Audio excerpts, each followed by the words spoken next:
Thursday, June 20th, 2024. This is the Arlington County Board of Equalization hearing. We have 3 cases on the agenda. The records show that we have 6 members present for a quorum. The first case that we're going to look at is the second one on the agenda, RPC 14016-019, 1005 North Glebe Road. Mr. Warren, you can start with your 8 minutes and tell us about the property, sir. Thank you all very much, and glad to see you, everyone here for another year. If you all, I'm assuming, have a package of our submitted evidence that went along with the appeal application, I'm going to start on page 42 of 107, which is our summary of facts for this property. This is the name of this property is the Fairgate office. It's located at 1005 North Glebe Road. It consists of 1 tax parcel and currently is assessed at $48,432,100 or $342 a square foot. The value that we're requesting from the board today is a value of $43,541,800.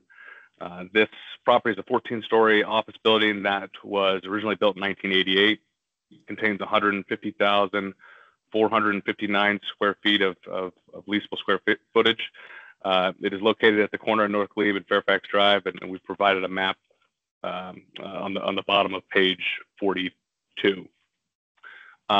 With regards to the main issues concerning this property, the current 2024 assessment, we'll be referring a lot to, again, page 3, which is the county's historical income and expense model that they've put together.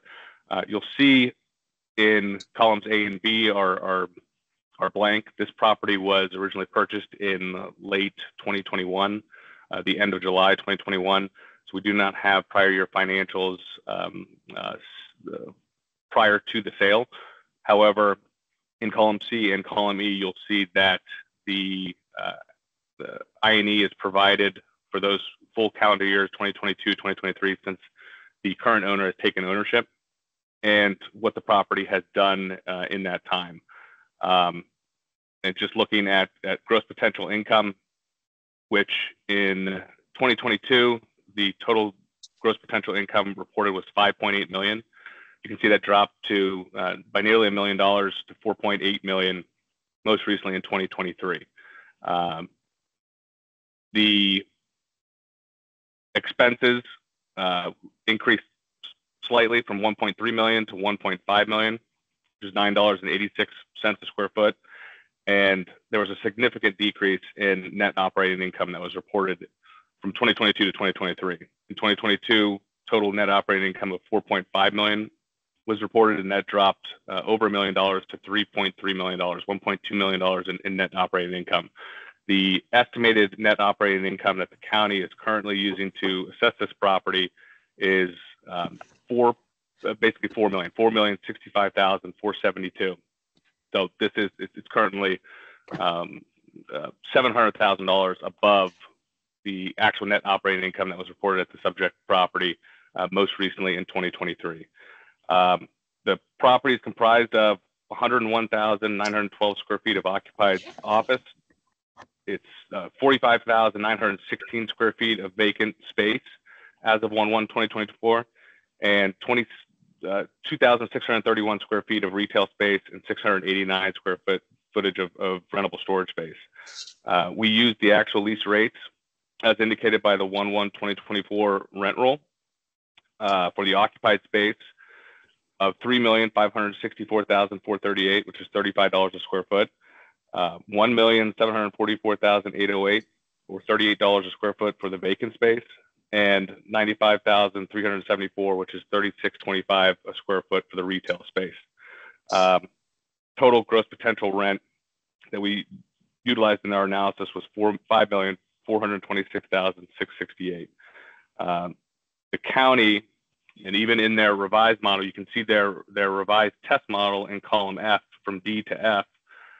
Following the submission of the most recent calendar year income in 2023 and net operating income that was reported, again, that dropped over $1 million from the prior year, the county increased their gross potential income in total, from $7,106,850 to $7,494,694. Those appears to be based off full contract rents. They don't take any consideration to any leasing commissions or rent abatements, which is a huge part of this market currently. And again, it's significantly lower than the total, which is basically $6.6 million that the petitioner is requesting in total GPI. Again, that was calculated based on the actual rents that were in place as of 1/1/2024, and then the actual other income and parking income that was most recently reported in 2024. The petitioner agreed with the county's use of a 28% vacancy rate, as indicated by the guidelines, and based on the actual vacancy of this property as of 1/1/2024. And we use the actual operating expenses of $1,505,978, which again is about $20,000 higher than the total operating expenses that were estimated in the assessor's initial analysis. There's also a slight difference in the capitalization rate that was applied. Now, the county did increase their cap rate in 2024 by 100 basis points in comparison to the prior year. However, we have provided national publications and investor surveys from the fourth quarter of 2023 from RERC, PwC, IRR, that all indicate going in cap rates in the Washington, D.C. and Northern Virginia office market on average, which were significantly higher than the county's current applied cap rate, base cap rate of 6.9%. We've supplied a brief snapshot of all those cap rates that were provided in our evidence package and the averages on page 45 of 107. And in our analysis, we're using a base cap rate. The base cap rate, PwC, for the Northern Virginia office, fourth quarter 2023, average cap rate of 7.08% in our current analysis, which is about an 18 basis point difference between the cap rate that the county is currently using. Again, based on the actual vacancy of this property and what it was able to generate as of 1/1/2024 in terms of gross potential rent, we think that the county has overestimated quite significantly the gross potential income this property is able to generate. And we're hoping that the county considers that in our final analysis, which you can find on page in our basically our side-by-side income analysis between ours and the assessors on page 46 of 107. That's all I have at this time. I'm happy to take any questions the board may have. Thank you. Okay, thank you. Mr. Peralta for the county, please. Thank you. Good morning, board. 1005 North Glebe Road is situated in the Ballston submarket, about 2.5 blocks away from the closest metro station. I believe this building is comprised mainly of medical professionals in their tenancy. If you look at the previous years, as Mr. Warren said, that we didn't have the 2020-21 income and expense operating years to show you guys. What we did is have 2022 and 2023. In 2022, we have about 39,941 square feet vacant, as compared to the most recent 2023, we're at 45,916 square feet vacant. We didn't have a total NLA for 2022. We didn't see that. I think we did request the 2022, I believe. I don't think it was indicated in the INE what the NLA was. So there is some discrepancy there. I think overall, we did in 2023, column E, we did capture what was reported in the 2023 rent roll as the total 152,788. CoStar incidentally has the total project at 173,627. So we did opt to use the 2023 rent roll as our guide in analyzing the rent roll for this property. When looking at 2023, we did see that that only represented 45% of the income. if you take the 45,000 divided by the 152, 788, that's roughly 45% of the income that's reported.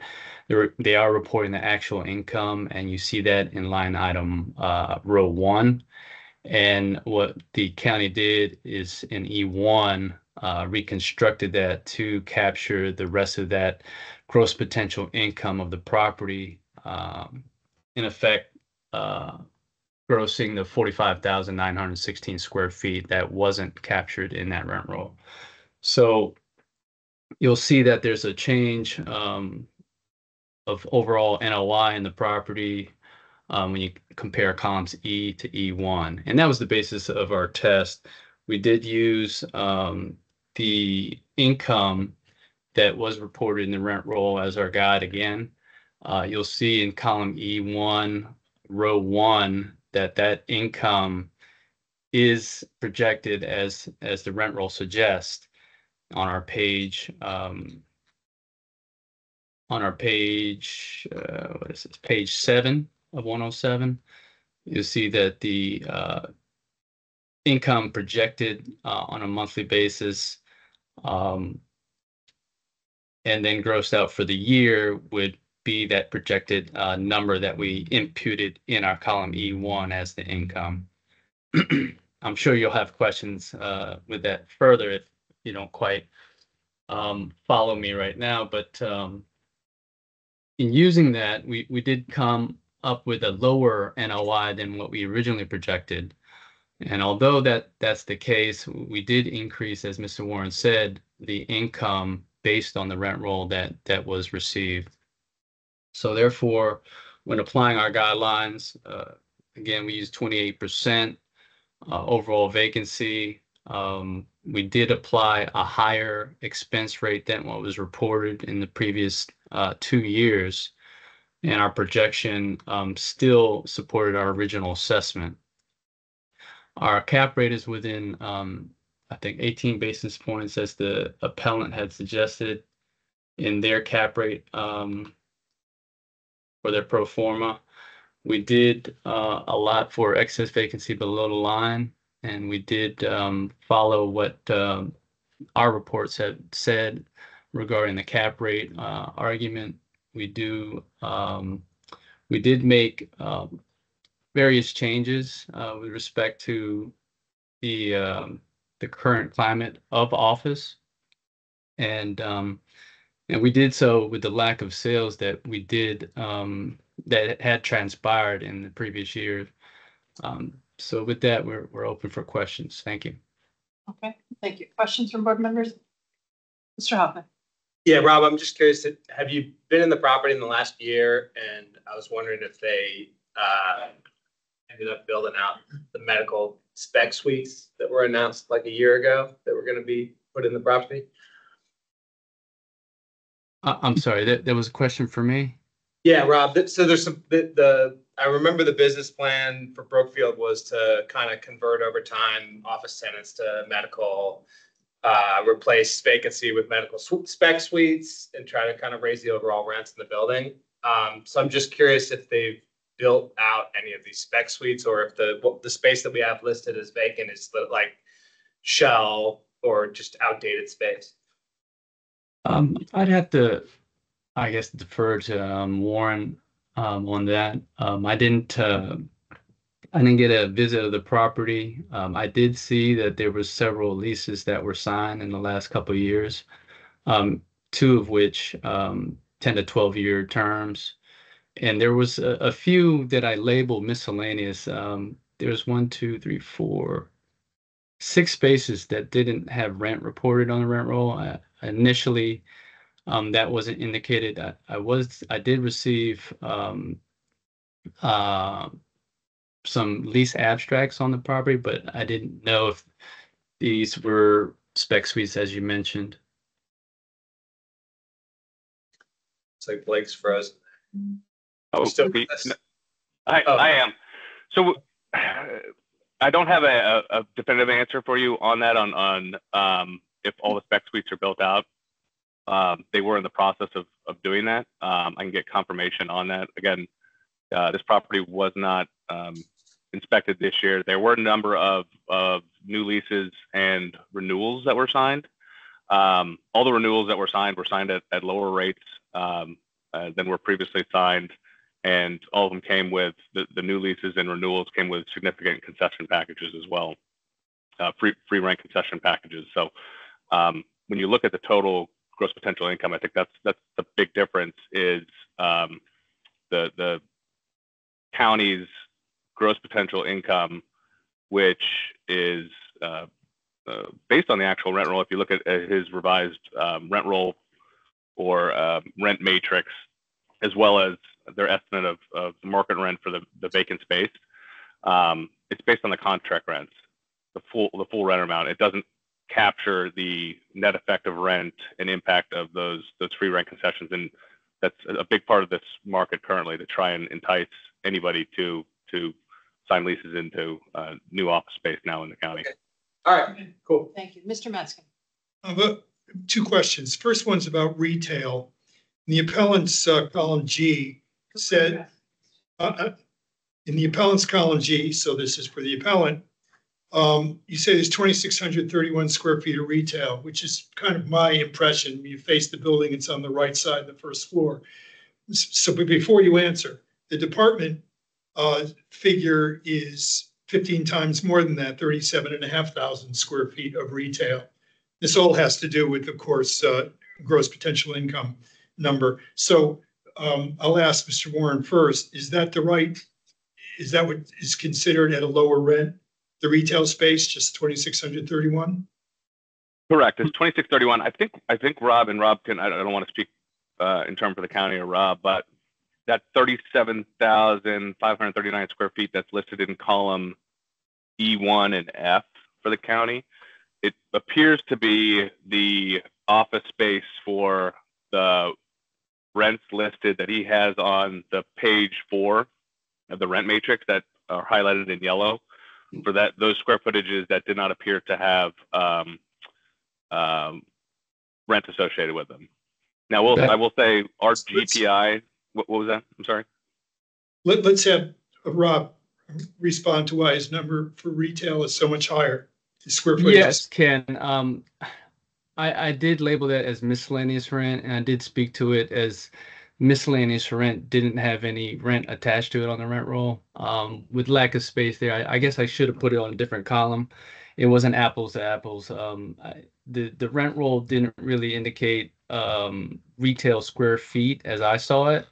I did see that there was some space on, I guess, the first floor, but it didn't match up to what the appellant was saying was the total 2,631 square feet. I could be, misspeaking about that, but as far as my columns are concerned, the 37,539 square feet correlates to the rent for this miscellaneous space that wasn't reported in the rent roll.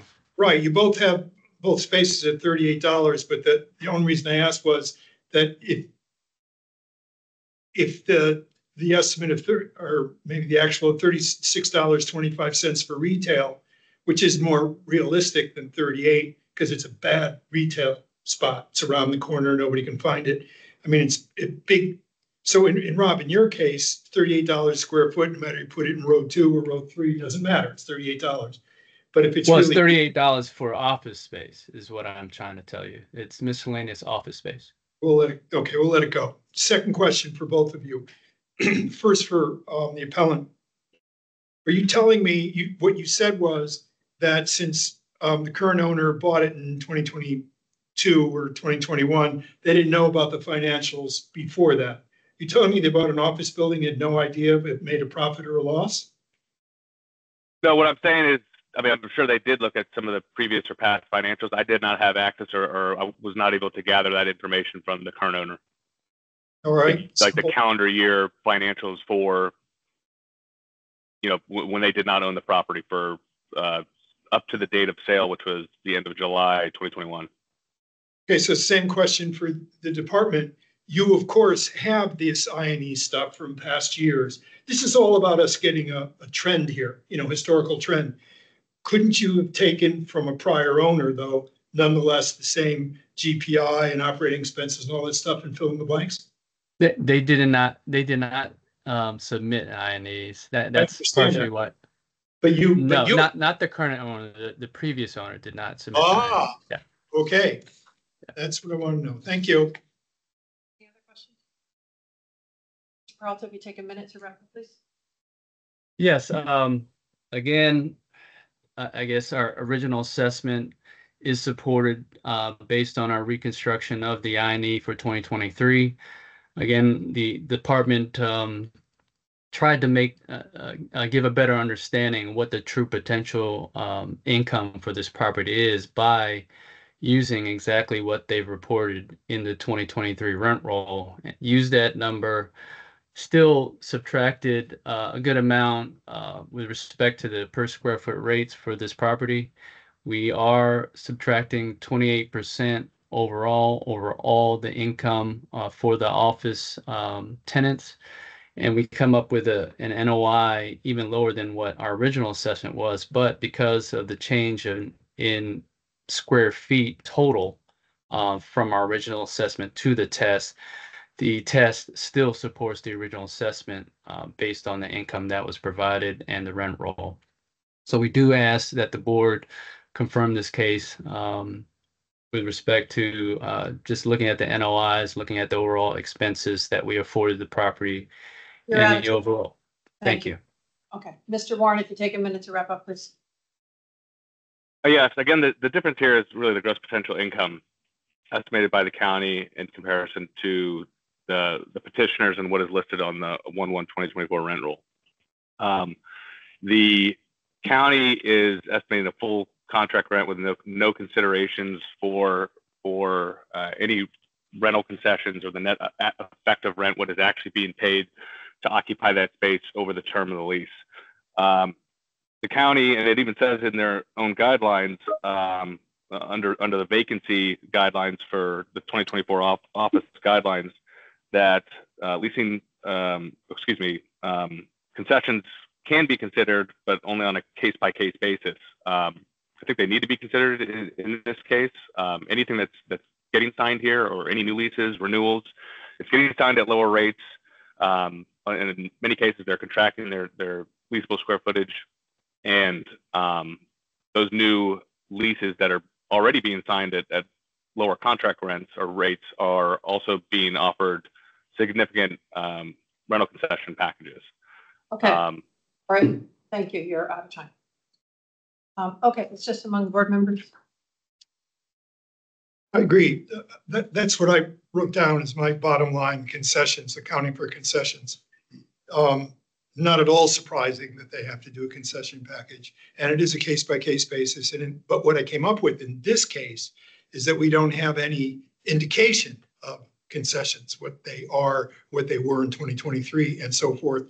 So although I'm very sympathetic to the concept, we have nothing to go on from the appellant. Comments? And therefore can't make some kind of adjustment.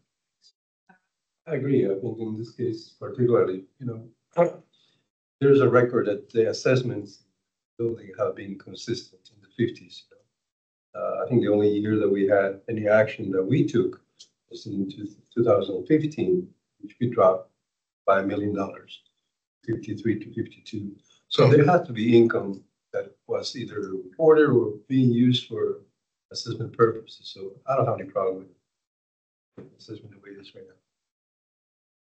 Anybody else? Yeah, I think it's pretty good. Somebody like to make a motion? So I'll go ahead and move that we confirm the assessment at $48,432,100. Second. Second, that's been all in favor. Aye. Opposed. Okay, it's unanimous. County is confirmed at $48,432,100. Thank you, gentlemen. Thank you. Thank you, board. Thank you, Rob. Thank you, Warren. Do we have Nega Teshom?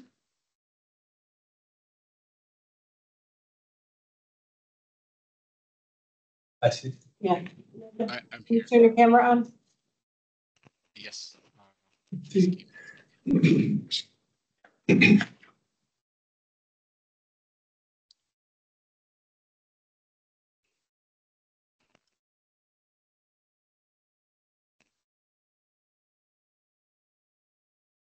you have a camera? Yes, my camera is on. For some reason, it's not. Hold on a second.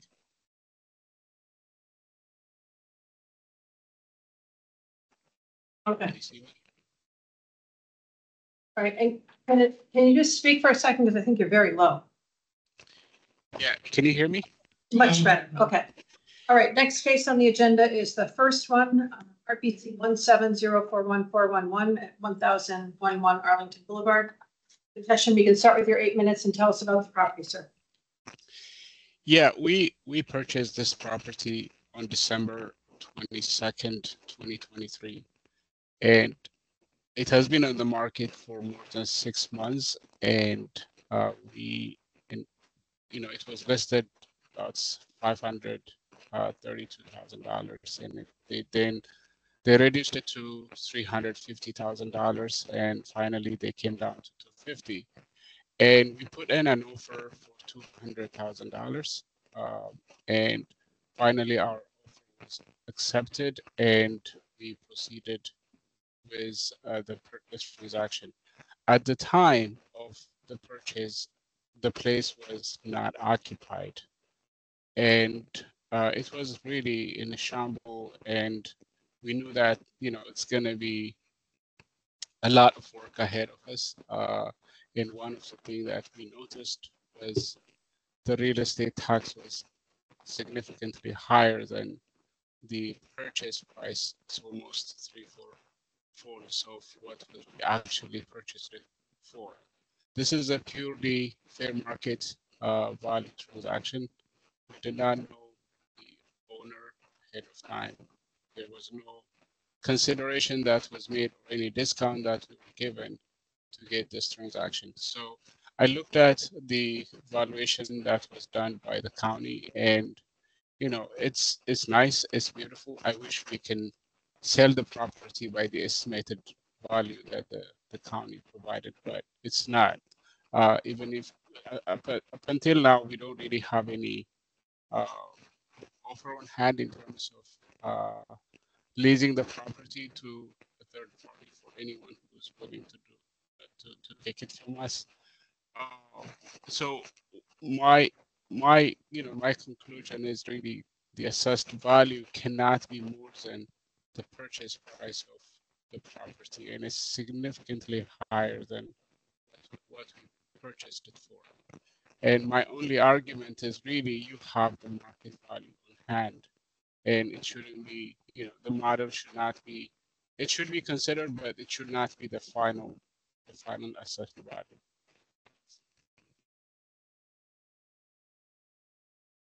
Are you finished? Yes, I do. Okay, thank you. I didn't want to cut you off. Okay, Ms. Roskin for the county, please.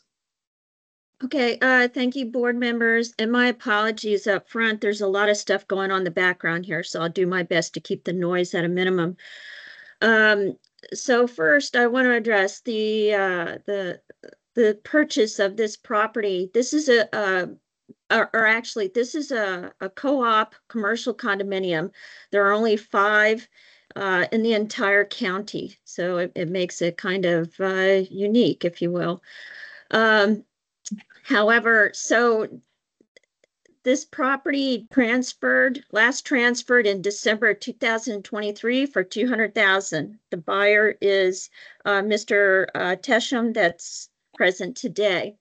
Now, this is not an arm's length transaction. Okay. After I did some extensive research, I had discovered that the seller was delinquent in condominium fees.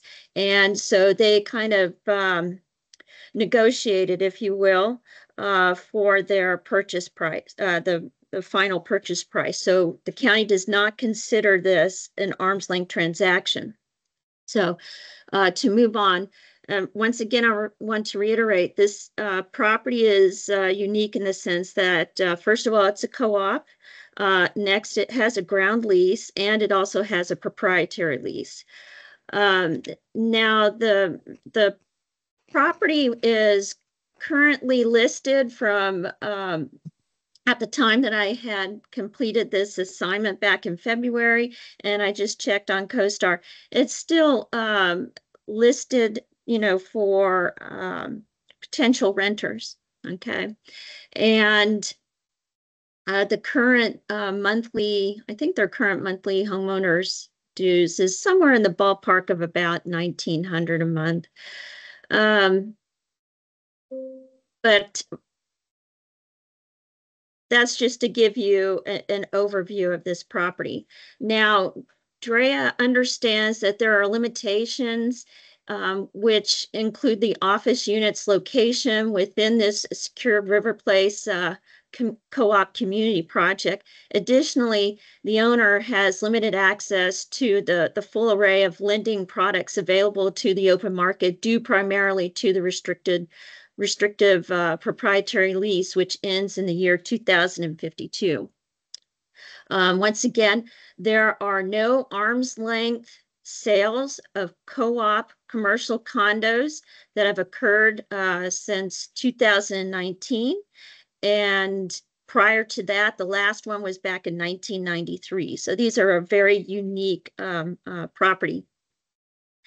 But what I did do is I provided some sales of non-co-op commercial condos.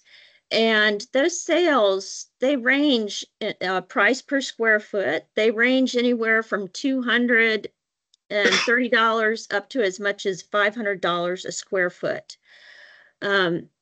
So first of all, when we're valuing commercial properties in the county, generally speaking, we're using the income approach. And in light of this unique property, I took a look at rents in the area, and I had determined that I would use $16 a square foot for rent for this property. And then I discounted it for 1 month free rent based on a 12-month lease. Okay. So in my revision, I used $14.67 a square foot when valuing this property. The stabilized vacancy rate is 12%. And I actually increased the expenses to, you know, accommodate, let me see, sorry, come on, to accommodate the actual expenses that are occurred in this property. And the cap rate for this is, the cap rate that I used for this property is 7.45%. That's much higher than the cap rates, commercial condominium cap rates in the county, which is at 6.55%. In the end, this revision that we provided, it came out to $101 a square foot. That's including both the land and the building. So we believe this to be a fair revision to the value of this property. Deidre, do you have anything you want to add? Otherwise, I am open for questions. This should have been made prior to the case. We just wanted to make sure that there wasn't any conflicts with the board members. It does appear that one of the board members may have represented the owner, and Lori can speak to that, but I just wanted to make sure there wasn't any conflict of interest with the folks that are currently on the board. That Drivey Barnes, right? Who is the member? Mr. Mendez, potentially? I haven't represented the owner. I've worked in the River Place condominium, but I'm working with the condo association itself, not the owner. Okay. Thank you very much. Good. All right. Thank you. Questions from board members? Mr. Huffman. Okay, I'm gonna ask the appellant, because you probably know better, but what was the amount of the delinquent dues? I mean, I'm assuming there was something negotiated to pay that off so that you can come in clean. I have no idea. I actually have the memorandum. Okay. And let's see, and I think I stated in here, it was $31,996. So that was owed by the previous owner to the condo owners association? Yes. And has that been paid, or how, what were you saying about that? There was some concession made on the purchase? I can comment, but you may want the buyer or the owner to comment on it. Just asking if you could clarify what you were talking about. Okay, so first of all, when I discovered the memorandum to the delinquent condo fees, I did ask Mr. Tesham about it, and we discussed the sale price. And in the end, basically, he increased the sale price so that the seller, yes, so that the seller could pay what he owed, basically, to the association. Now, I am not privy to whether or not he did pay that. Okay. So can I ask you, Mr. Tashome, is there a lien or anything on the property related to those unpaid fees, or you own it straight up now? So based on my conversation, Ms. Raskin, when we offered our initial offer price, which was about $150,000, my agent came back to us and told us, you know, the owner is having so much delinquent fees that they have to pay, and they're not willing to bring down the price from 200 to 150. So in consideration of that, and we don't want to really lose the purchase, you know, the opportunity to purchase a property, we stick to the $200,000. And I'm not sure if that is really going to be considered an you know, not an arm's That's what length we're gonna get at. transaction. Okay, thank you. Okay, yeah, thanks. Yeah, that's yeah. I don't know. Right, you've But answered the what I question. know is when Thank we you. okay. Thank you. Mr. Matson. I have a question for the department about the cap rate. You made mention that the average cap rate or some cap rate for commercial condos in Arlington is 6.6 or 6.7 or 6.5, something like that. And this, of course, is much higher at 7.45. But 7.45, so are commercial condos considered more stable, less risky than, for instance, the last appellant at Fairgate, a successful medically tenanted property proximate to Metro at 8.1 cap? And this is lower than what seems to me to be a superior property. Could you explain? Okay, so the reason why we used the higher cap rate is primarily due to the co-op. Okay, it's still considered a commercial condo. All right, we have other commercial condominium projects throughout the county. Their cap rates are at 6.55, but we used a higher cap rate for this one because of the co-op nature. No, I understand that. That's all clear. What's not clear to me is why, going back to standard condo is not co-op that has an expiring ground lease and all these other stuff, doesn't have any visitor parking at all. I mean, there's lots of shortcomings at River Place. Why commercial condos are apparently considered much less risky than standalone brick proper office buildings. Okay, my apologies. So when we looked at commercial condos, primarily they are, a large portion of them are owner occupied. And so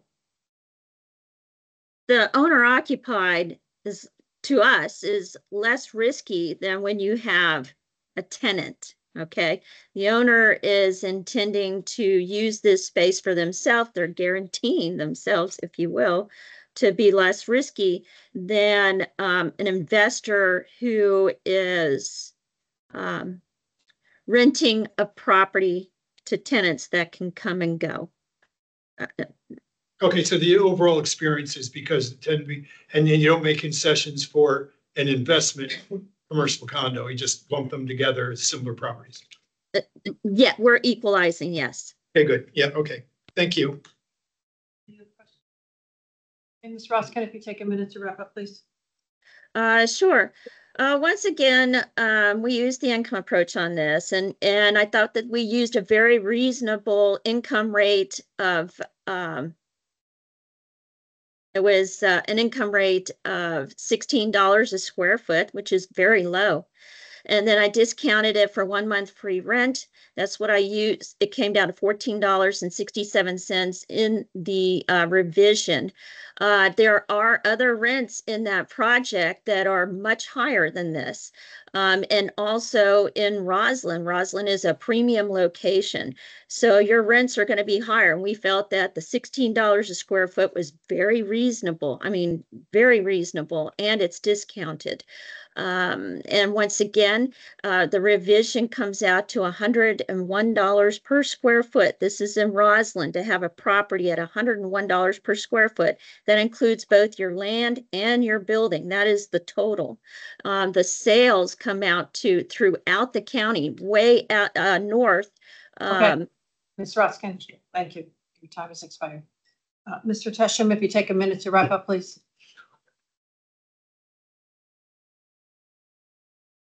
Turn your microphone on, sir. You're muted.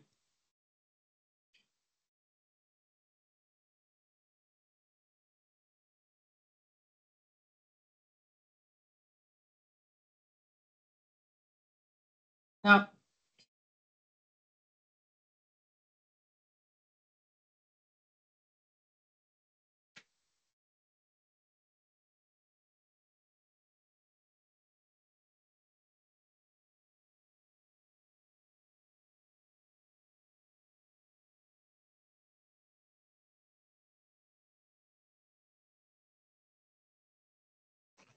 There we go. There we go. Okay. Good. Set the clock. Yeah. So we still believe that this is a purely market transaction. There was no specific transaction or negotiation that happened, and the place has been vacant, and we have been putting it on the market for a long time. We are when we purchased it, we owned a very small accounting firm, and the space compared to what we needed is really, really big, and we wanted to rent a significant portion of the unit to really cover not only the condo unit, also to recover some of the investment that we made on the property. So I still believe that the fair market value that we paid for should be the amount that should be considered in the state of the income method. I'm not, that should be considered significantly. And once the property is rented out to other tenants, we are okay if the county reevaluate or reestimate, reassess the property tax. Okay. All right. Thank you both. All right. It's just among the board. Mr. Robin. I'd be okay with the sale price, 200,000. I mean, just to the point that this was marketed, sold, it's vacant. There's still no income. Why are we creating a potential income out of thin air and then applying it to this and giving it twice the value of what it sold for? It just doesn't seem logical to me. She indicated that she didn't feel it was arm's length, and I don't understand that. Well, by that logic, it should be 168,000, right? Because the price was increased to the owner. Just not being arm's length. It's arm's length. You think it is arm's length? Yeah. He just, they upped the proceeds so that the seller could pay off his debt. Yeah. And in fact, not only upped it by the amount of the debt, but actually paid a premium on it. I don't know that I'm nonetheless come down on your point of view, but it's not like they colluded and went vacations and went to Bermuda, It was arm's length and he paid extra. That's what I'm saying, a premium, yeah. I could not understand why we're not calling this arm's length and then creating our own number. Maybe it doesn't matter. They're crazy. You know, I agree. I think it was an arm transaction. The property was listed for 550 originally in July of 2022. It was there for about 90 days. They took it off the market. They relisted it for 250. Buyer was represented by a different agent, so it was listed. It was, I think, it was a total. And they accepted his offer, lower. Right. And it sold after 45 days at the listed price of 250. So obviously they made an offer. And The other thing that I heard that Lori indicated that there's other co-op units in the property that are much higher rates. I couldn't find anything on that in there. So that's like. oh, what the rates are, is that? Yeah, Yeah, 16, Johnny, you have listings there. I mean, $16 is a very favorable rate. I mean, I thought column G was stellar and generous. I was surprised they came up such a high number, you know, after doing simple arithmetic. Because the interesting was, one of the comments that was in the listing was, this is a good opportunity for an investor. It's $250,000. It's a property assessed at $739,000. So it was a nice marketing tool that they used to. Yeah. Obviously, it did sell for $2. But so we go to the sales price, we go to the I&E price, which again, I thought was generous and forgiving by the department. I mean, the assumptions. Sure, we'll give them a month's concession. Sure, it's only $16. Sure, this, sure that. I mean, the operating expenses doesn't even cover the commercial owners association dues. Oh, good. It's 200 short of the annual dues for the owners association. $200? Yeah, so I mean, if you're expecting the tenant to eat that, then they're effectively paying $20 a foot. So you have no operating expenses. I did that. I thought I did that. I think if he leases this next year, No, where does he get the numbers? Should be But right 22. now, it's based on the market price. Maybe I'm looking at the wrong thing. I agree with that. Oh, yeah. I think it's such a unique property. We'll probably go with The the $21. sales price. I like that because income doesn't necessarily work. Also, at what point do we stop valuing it on income as we get closer to the end of the land lease and start valuing it on? There's not much sales comparison, so I think the best option would be to go. It's sold for most recently, personally. That's Yeah. right. Why I seem to be the only one that has a problem with the sale price. It seems like you had a very motivated seller who owed money and was looking for a deal to get out of the judgment that he had. You know, so I think I it's a mean, very that's, unique property that is not really attractive to investors because of the co-op issue. And it is a nice, large, 4,000 square feet. It's quite big. I think next year, we would have valuing this on what income it is producing, but not now. It hasn't reduced income in a while, and there's a sale price. I think it's just like we have other stuff that is going to change for next year. I think this may too, and it may go back up. No comps. right, and I guess, pardon me, I think, I'm with Ken, I like the test column, but I think Greg has brought up a good point that the expenses aren't high enough. That if we adjusted the expenses, I mean, it basically just covers the HOA. Yeah, the co-op fee. It covers co-op fee plus a couple dollars. Sorry, but I don't know whether there are any other expenses. And I should know this, Johnny, maybe you know it, because I've had in River Place, commercial co-ops listed. I think the utilities are included and the tenant doesn't pay real estate taxes, which we see, retail spaces all the time. This isn't so retail, but first floor space.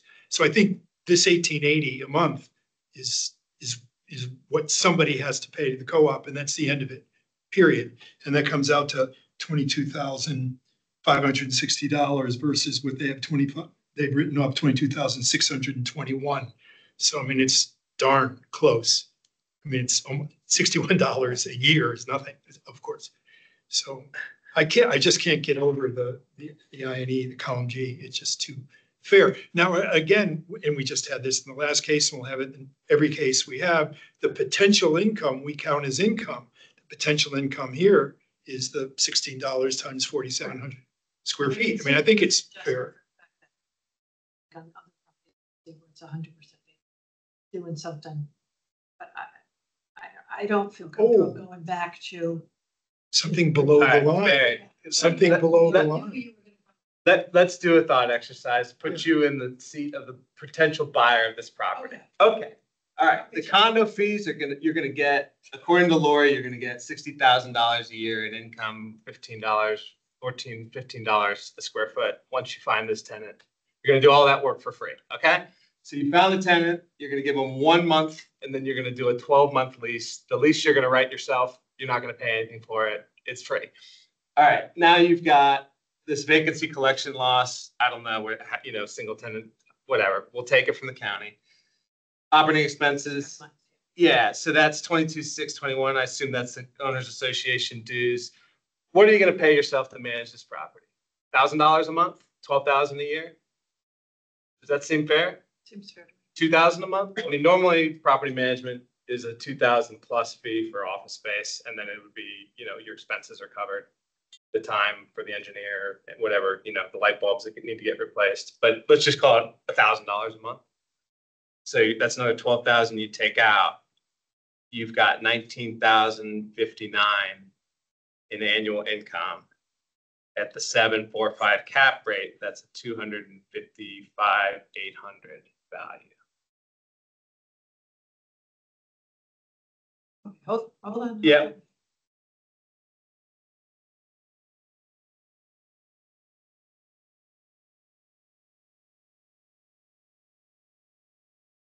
Okay, so you got the 31,238. Yeah, And you're taking out another 12,000. I literally just added 12,000 and use the rest of the test column numbers. Actually, I'll change the expenses to what Lori had. 621. All right. Divided by 258, 228, yeah. 258, 228. Yep. You go through all this work, you get $1,000 a month in management fee, and hopefully you found a tenant. That's a good test. Yeah. I like the rush. All right. All right. Ken? Do you I did something else completely different, but it's fine. I went and treated it like an empty building, 28% vacancy, and then below the line for the balance, the 62%. And wrote it down, but I didn't get to the final number, but he came up with 250 or something. That's 58, 200. I might have come out with 262, who knows? So it's fine. So can you live with this? Yep. All right. So All right. Would somebody like to make a yeah, motion? my motion would be to reduce the value to 258,200 by adding $12,000 to operating expenses annually. Second. Okay, so we have this. Okay, so we have Greg and Mr. Yates. Is a second, all in favor? Aye. So it's unanimous. The assessment's reduced to 258,200 based on column and the test, adding the expenses, $1,000 a month to expenses. It would Thank you. make it 34,000. Yeah, whatever it comes out to be. Okay, thank you. I'm sure you can do the math. Thank you. Okay, thank you both. That's it. Thank you. Am I excused? You are. Thank you, sir. You need something, man. I didn't think about the. Okay, so now we have Ms. Shuttlesworth and or Mr. Harmon. Okay. Okay. Final case is RPC 1600306A at 2025 North Quinn Street. Mr. Harmon, you can start with your 8 minutes. Tell us about the project. Yes, thank you. Madam Chairwoman, members of the board, good morning. This property is the Park Georgetown Apartments located just north of I-66. Of course, this is north of Roslyn. This property was built in 1953 and consists of 202 units that are spread across 32 separate buildings. Now there's two issues on appeal today, the cap rate and the operating expenses. To start with the cap rate, we've discussed the county's multifamily cap rates previously, and I want to just continue to build on that discussion and round out the picture as to how Virginia law applies to assessments and how the county has determined the cap rates for this year. To start, as mentioned last week, under Virginia law, the burden of proof is a preponderance of the evidence. In regards to cap rates, the preponderance of the evidence, in fact, in this case, all of the evidence, shows the county's cap rates are too low. Virginia law requires the assessor to provide information regarding their assessment methodology, including the capitalization rate, comparable sales, and any other market surveys or factors considered in determining the value of a property. What the county provided as support for their assessment methodology, specifically cap rates, was 2 surveys.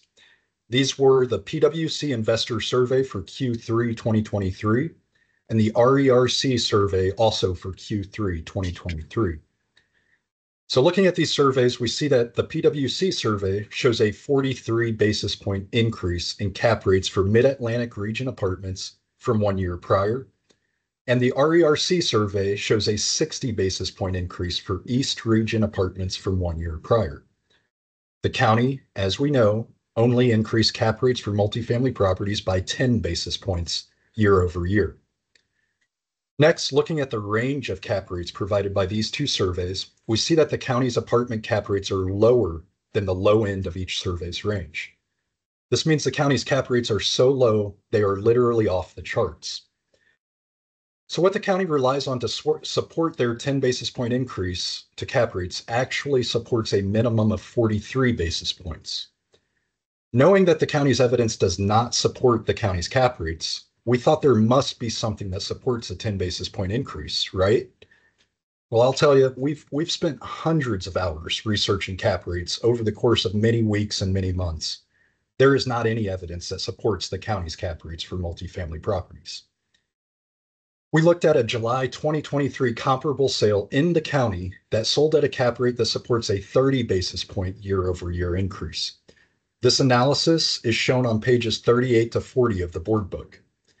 We looked at sale comps in neighboring jurisdictions, Fairfax County specifically. These sale comps supported an even greater increase.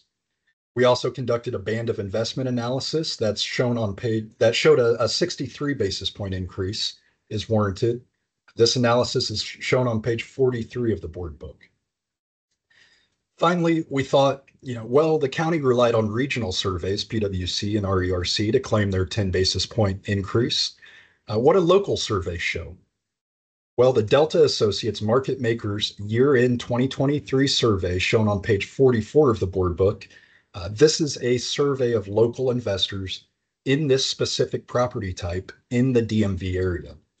The Delta Associates survey shows an even greater year-over-year increase than the regional surveys. Delta shows a year-over-year increase in cap rates for multifamily properties in this region of 85 basis points.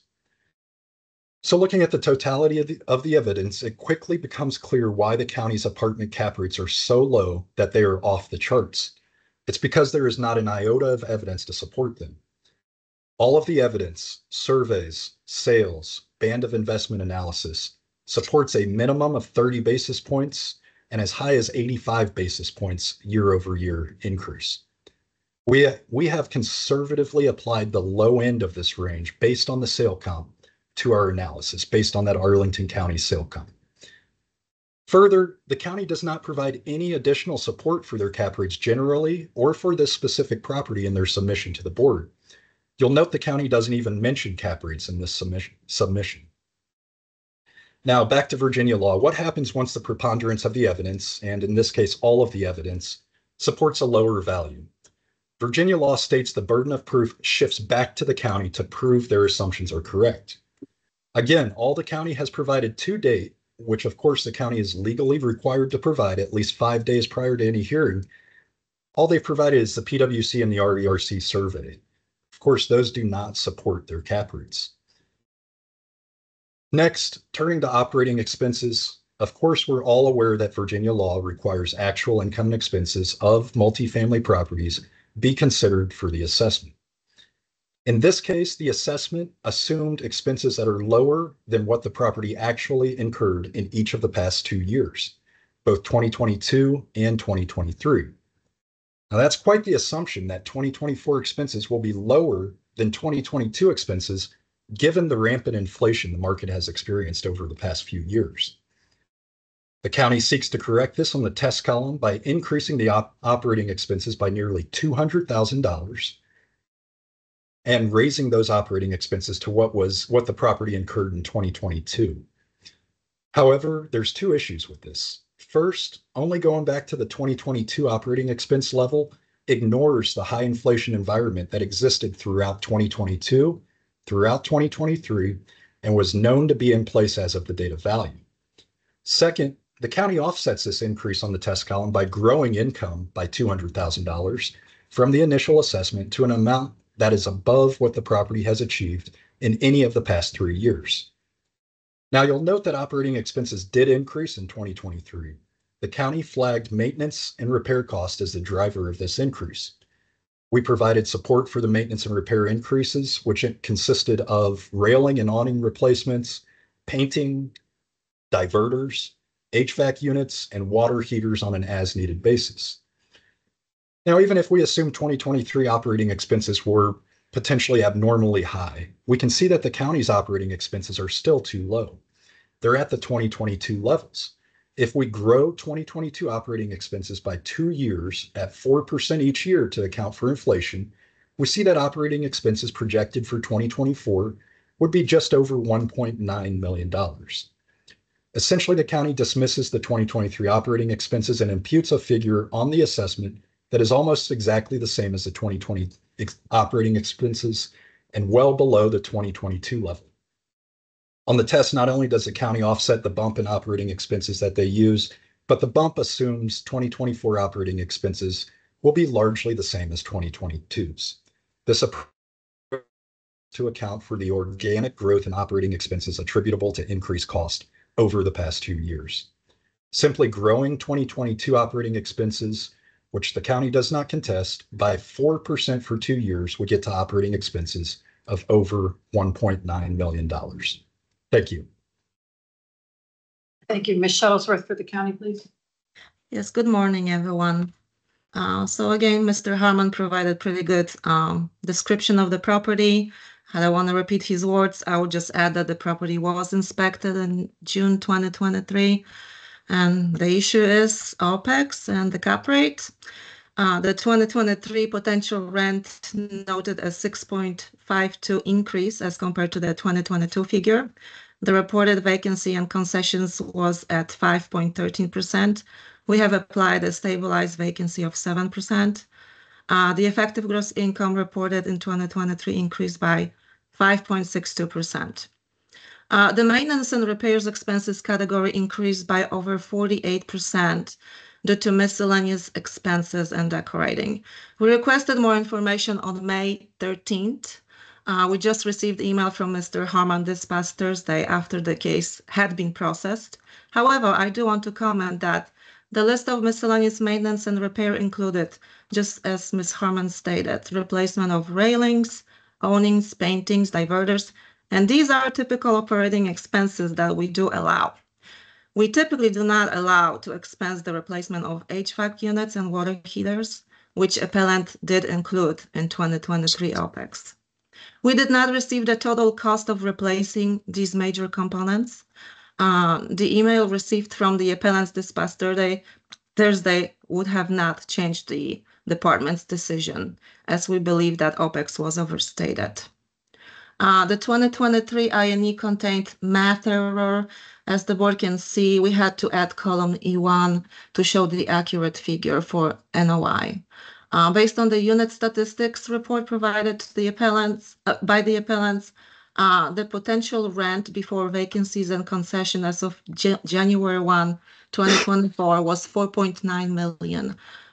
We attached the calculation. In our test column F, we used much lower figure because simply the property historically has never achieved that number. Our tested EGI is below the EGI reported for 2023 due to application of 7% stabilized vacancy and concessions, again, why the property experienced 5.62%. In our test column F, we also increased OPEX from 35.5% to 38%, which is $8,910 per unit. The OPEX reported by the appellants between 2020 and 2022 ranged between 33.5% and 38.94%. The subject's 2024 assessment increased less by 0.28% as compared to the 2023 assessment. The appellants copied the 2023 numbers and used the same numbers in the 2024 pro forma without giving any consideration to changes in rental rates. Our cap rates in 2024 commercial guidelines are expressed in ranges, not as one number, just as we can see them in publications. So our unloaded cap rates for garden style apartments range between 4.74% to 5.49%, and loaded it would be from 5.75% to 6.5%. We used 6.3% cap rate. PwC third quarter of 2023 for the Mid-Atlantic region provides the cap rate range of 4.25% from 4.25 to 6.5%, and the national market review they stated the cap rate range was from 3.75% to 8%. The appellants bring up 2024 sales for Church Crescent and Jasper Columbia. The 2024 sale will be considered for 2025 analysis. We also found out that the cap rate for Jasper Columbia Pike was actually 5.5%, not 6%. The same seller, Avalon Bay Communities, they also sold one of the other property in November 2022. That sale produced the cap rate of 4.5%, and that was the sale of Avalon Park Crest. Thank you. Thank you both. Questions from board members? Mr. Metzgen. For the department, look at columns E and E1. E1 be reconstructed. All rows in both of those columns are exactly the same until you get to total operating expenses, line 18. Was E an arithmetic error by? Yes, it was just a simple math error, and the agent did catch it. So the column E represents, just mimics the I&E surveys. And they did catch it as well. When you look at the very first page of the application, you can see that the correct operating expenses are 2.099382. Yeah, good. Okay. So I just wanted to establish that. So my next question is cap rate. I'm sorry, that's not true. It's operating expense per unit. So now you agree that E1 is a dependable depiction of what happened in 2023, and the operating expenses are about 10,400 a unit. But for 2024, you estimate it's going to go down by, I don't know what that is, 10% or more to 8,900 plus. What's that about?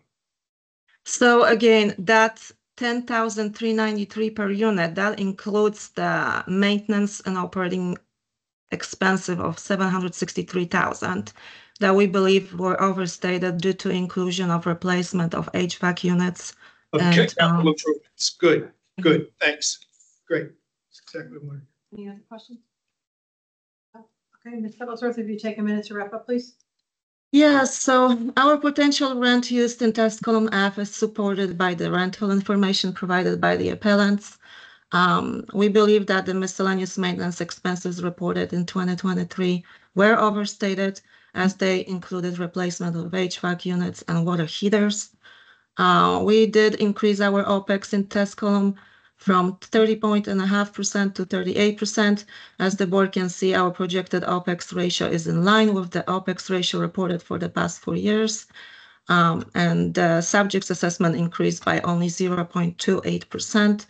And I asked the board to confirm the 2024 assessment at $46,592,900. Thank you.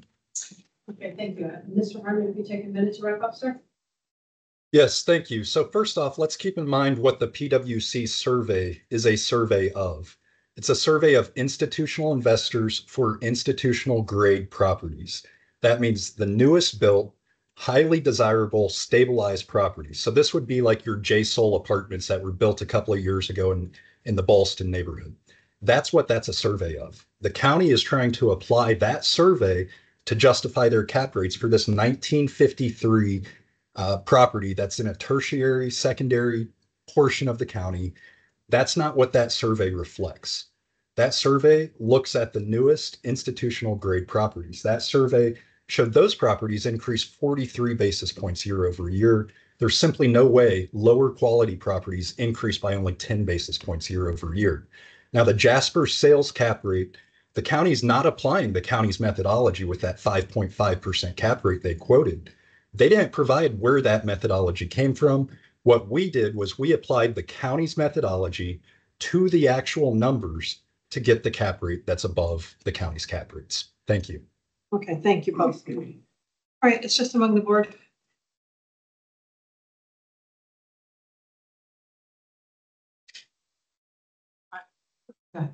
It's pretty rare that you can find an apartment complex on 2.5 acres in Arlington at 230,000 a unit, even if they're run down. So I mean, Surrounded by trees. Surrounded by trees with 196 surface parking spots, very desirable, kind of like low rent option. So these properties usually don't have a problem trading. There's a lot of people looking for stuff like this. There's a lot of institutions looking for properties like this. There's a lot of financing available for properties like this. So I'm thinking the county's pretty generous on the valuation.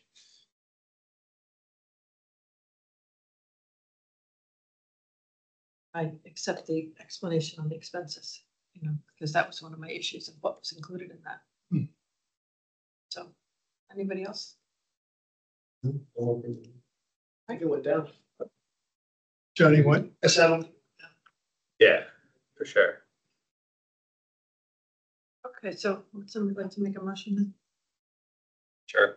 Motion to confirm the county's original assessment of 46,592,900.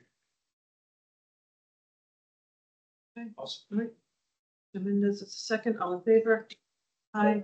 Okay, it's unanimous. The county's confirmed at 46,592,000. Thank you. Thank you, Thank board. you. Thank you, Jordan. Please, the agenda, is there any other business? Okay, we will stand adjourned at 10:13, reconvene Tuesday morning virtually, 3:45 at 9 a.m. Thank you.